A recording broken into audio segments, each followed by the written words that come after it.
You're listening to the LA Football Podcast.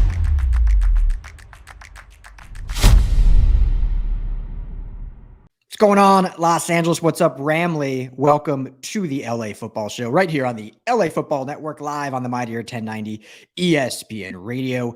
Thank you for making us a part of your day. We are coming at you after a massive Rams win over the Broncos, 51-14.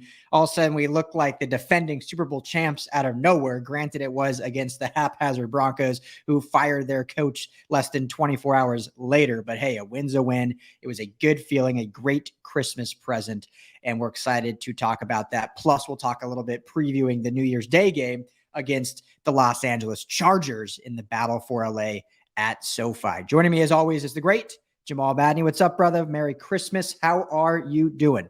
A Merry Christmas to you, Ryan, and happy holidays to you and all of our viewers. Doing well. Excited to be talking about the Rams and a win for a change, and an emphatic win. When was the last time the Rams had an emphatic win? I think I got to go all the way back to the wild card game last year, Ryan, and that win over the Cardinals. That was the last time the Rams really were able to impose their will. And so excited to be talking about all things Bobby Wagner, Kobe Durant, Baker, the touchdown maker, and get into it. Yeah, it was really just a stout performance all around, from the coaching staff all the way down to, I would say the punter, but 0 punts. So he was the one player that did not have to do anything in this game. Show is always brought to you by our friends at BetOnline. Head to betonline.ag today. Use our promo code BELIEVE. That's BLEAV. You get a 50% welcome bonus on your first deposit. Use that deposit. Bet on the Rams and Chargers this weekend. Win yourself some money heading into the new year. Once again, that's betonline.ag, promo code BELIEVE for a 50% welcome bonus. Tell them the guys at the LA Football Network sent you.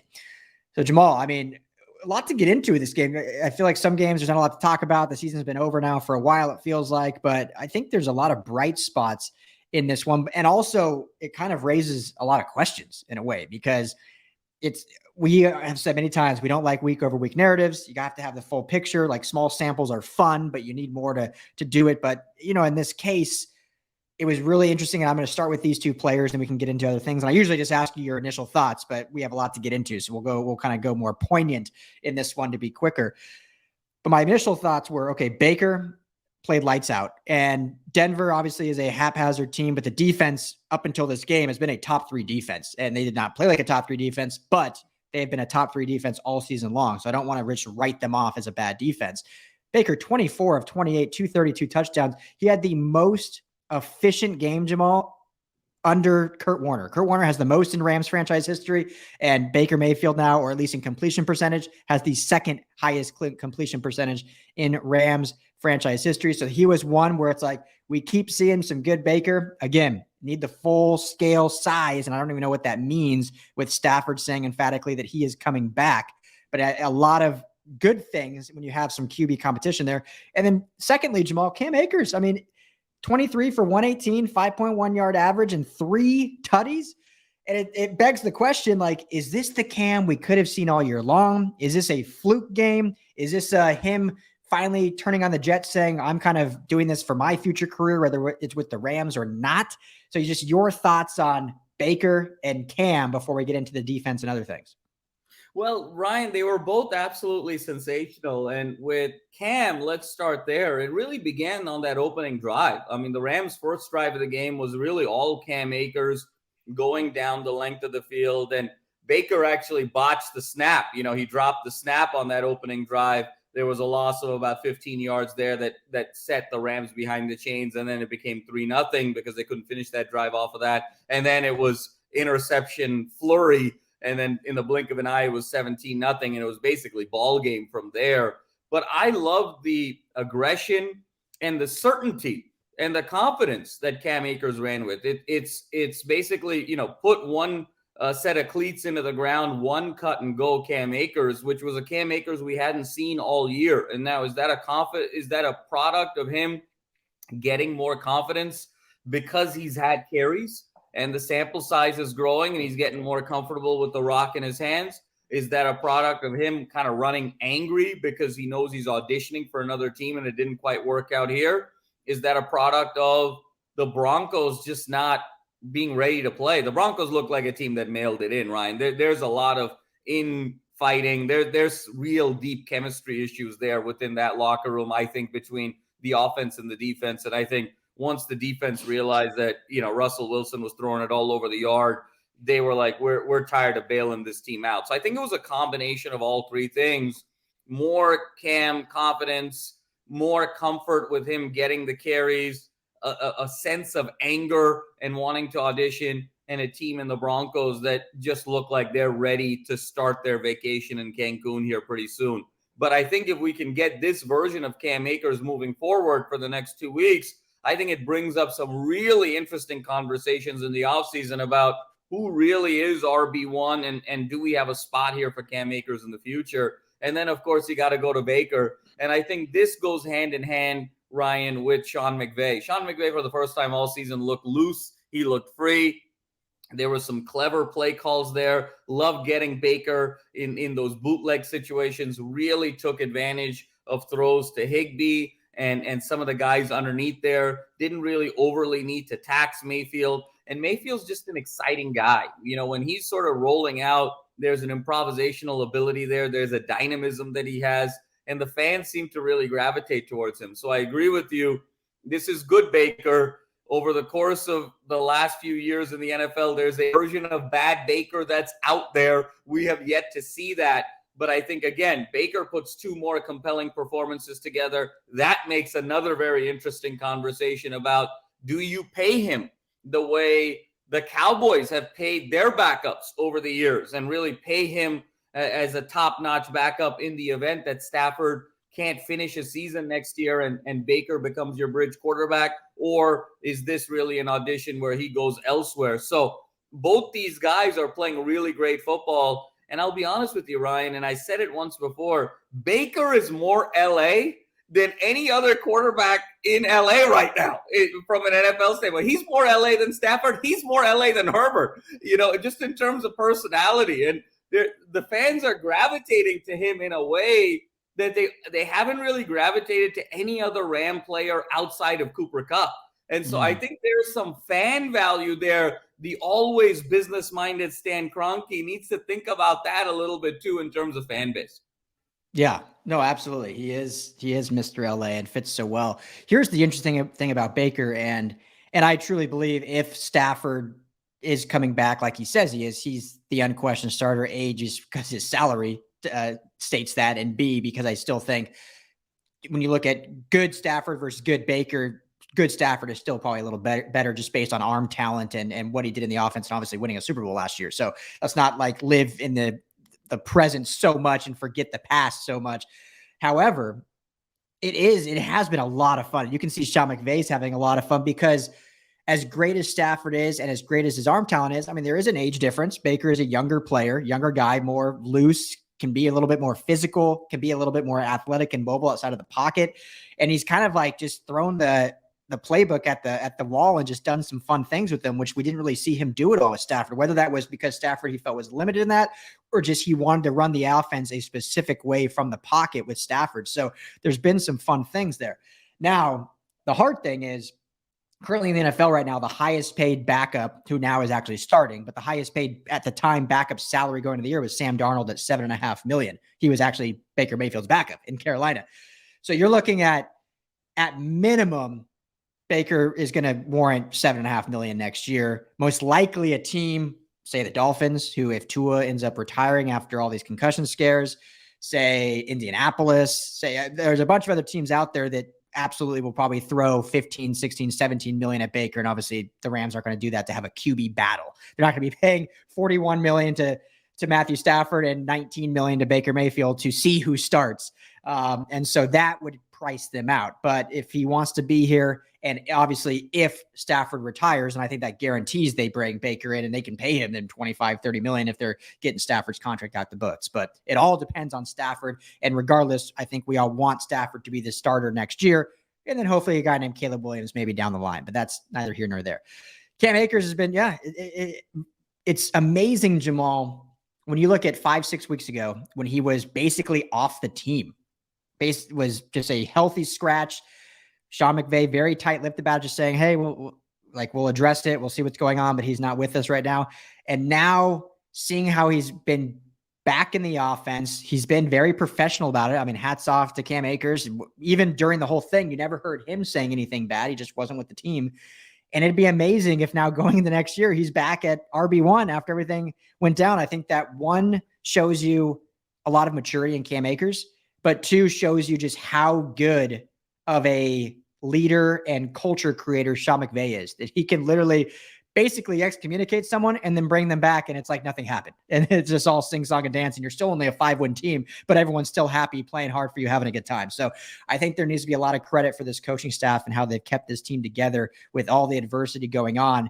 You mentioned the Broncos team they played having very similar adversity, and we see how that completely fell apart and their coach gets the axe. So that just shows the power, I think, of McVay and what he's built here in LA. And obviously it helps after you've had 5 straight winning seasons, 2 Super Bowl appearances, and 1 win. I think you get a lot of trust then in your coach in that situation. So, but in terms of this game, a lot of good things. The last guy I want to mention about this game, and then maybe we can turn to the future for the Charger game, Kobe Durant.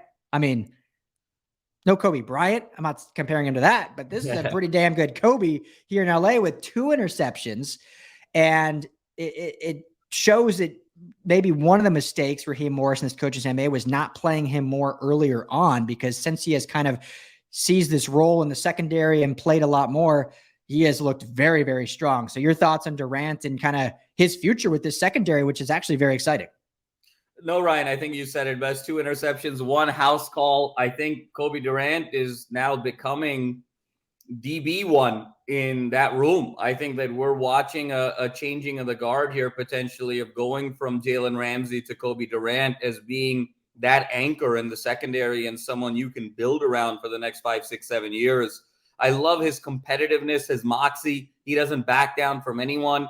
And I think his first interception was just absolutely staggering in terms of how he caught that ball. And so the ball skills, the catch radius for a DB, there's just so much to like about Kobe Durant. And we were pretty excited about him, Ryan, when we were in Vegas for the draft and when the Rams got him so late in the draft. And we knew there was an opportunity to really make an immediate impact this very year in his rookie season. So very excited to see Kobe Durant. And you need that shutdown guy. You know, when you look at this NFC West and you look at those other 3 teams that are out there, even though they're going through a lot of fluctuation, you look at D-Hop, you look at DK Metcalf, you look at a Deebo Samuel.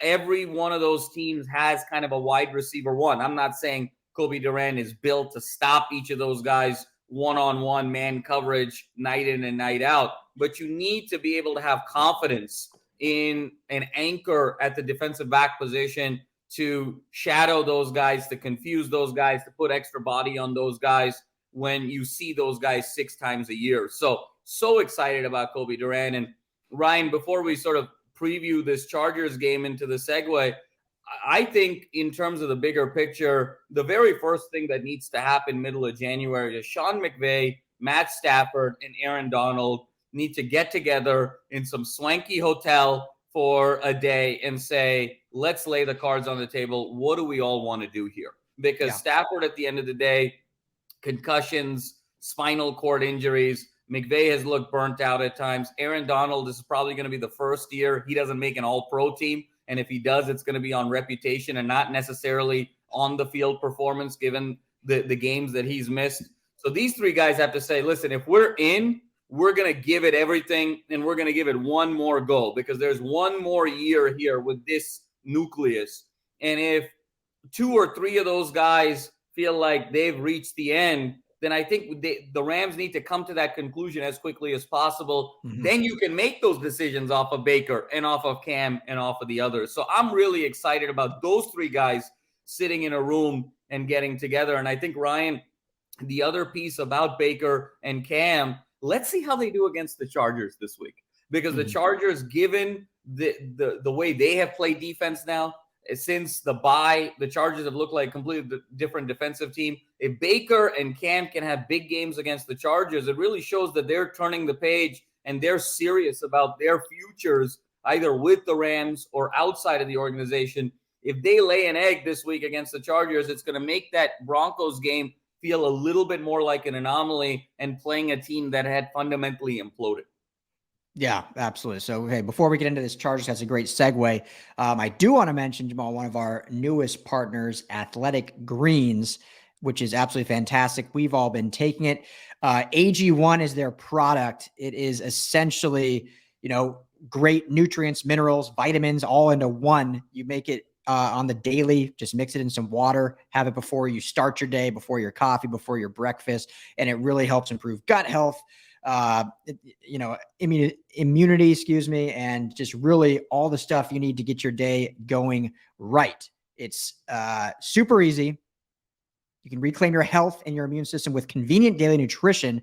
Like I said, one scoop in water every day. No need for a million different supplements that everyone takes. I know people have the little containers that have it daily and all the pills. No need anymore. To make it easy, Athletic Greens is going to give you a free 1-year supply of immune supporting vitamin D and 5 free travel packs with your first purchase. All you have to do is visit athleticgreens.com/LAFB. Again, that's athleticgreens.com/LAFB to take ownership over your health and pick up the ultimate daily nutritional insurance. Athletic Greens, great, Jamal. Love it. Everyone should check them out. My dad's gotten on it recently, and he's absolutely ecstatic about it because he's been looking for something like this, and it's just making him feel so much better. And heading into the new year, when everyone's making those resolutions, getting your health right is the thing to do. So looking back at this, or looking forward to this game, you mentioned this Chargers team that has played so well now since the bye. They obviously clinched the playoffs. They held the Colts, who obviously were not a good offense, but hey, the Rams up until last week have not been a good offense. They held the Colts to 173 total yards. So they were just dominant, holding them to 3 points. So it will be fascinating to see how McVay, Baker, Cam, and these Rams can really kind of attack this Chargers defense. And I think one thing that they will certainly want to do, which they did against the Broncos, was get Tyler Higbee extremely involved. I mean, it took them till what, Jamal? Week 11 for a tight end on the Rams to have a touchdown, and Higbee all of a sudden has like 25 touchdowns. It feels like, I think it's like 3 or 4, but it feels like he's getting one or 2 or 3 every single game. And he just had a dominant performance against the Broncos, obviously finishing to the tune of 9 for 94 yards and 2 tuds. So I think that is going to be kind of the game plan for them. Obviously get the ball in Cam Akers' hands and run it, but really have Baker and Tyler Higbee on that connection. And then maybe we'll see one Chatarius Tutu Atwell get one deep again, like we've seen kind of throughout this tenure with Baker at the helm. How do you see this game kind of unfolding on New Year's Day? No, Ryan, I think that you have a couple of teams here. It's an interesting trajectory now. I think the Rams have some momentum and some confidence, specifically with Baker and Cam. I completely agree with you. Hitting it hard with Cam and then play action intermediate with the likes of Higbee, and others, Van Jefferson, and then being able to go deep with Tutu Atwell. I also wonder where the Chargers are right now. Is there sort of an exhale that, we clinched and now we're coming up against the lowly Rams? Is there an opportunity where they maybe take the foot off the gas? So I actually see this game being a very competitive game, a very compelling game. I think the Chargers need it for playoff positioning, which is going to be so important. And the Rams, Baker, Cam, and others in particular, need it as auditions moving forward. So I think the game is going to be very high stakes. I think it's going to go into the fourth quarter. I think it's going to be a one-score game. And I think we're going to have a little bit of a Herbert-Baker duel here at the end, which is what all LA fans would be salivating over. So I'm very excited to see how this game plays out and if Baker can continue to build on his strong performances. Obviously, after the big win against the Raiders, there was a bit of a thud there against the Packers, but that was cold weather. That was a very difficult situation. So let's see now. Baker's coming off another great performance. Can he string 2 together, or does he come back down to earth a little bit? And that's what I'm really looking for and really excited about. And how do the Chargers look at their final 2 games as an extension of the previous 3, get to 5 in a row potentially heading into the playoffs? So I think it's going to have a lot of buzz. SoFi is going to be split. And I think it's going to be a really fun environment and atmosphere. I think it's going to go down to the wire. It's going to be a one-score game. Yeah, should be a blast. Our show, Tailgate Takeover, will be there pregame doing the show. Brittany Betts, Paula D. So make sure to say hi, Ramley. I know a lot of you have seen them out there before. So that'll be a lot of fun. But I hope, Jamal, I've heard rumors that this is the case, but I hope they do this game every year.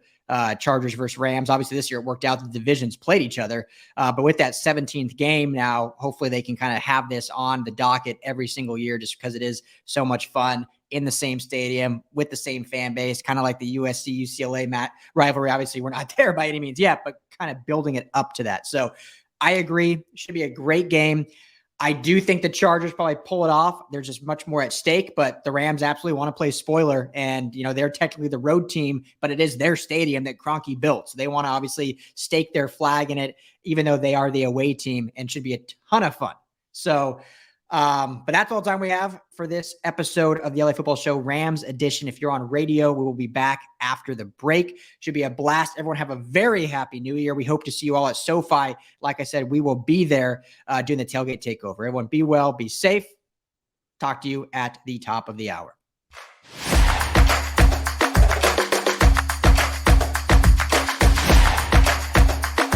You're listening to the LA Football Podcast.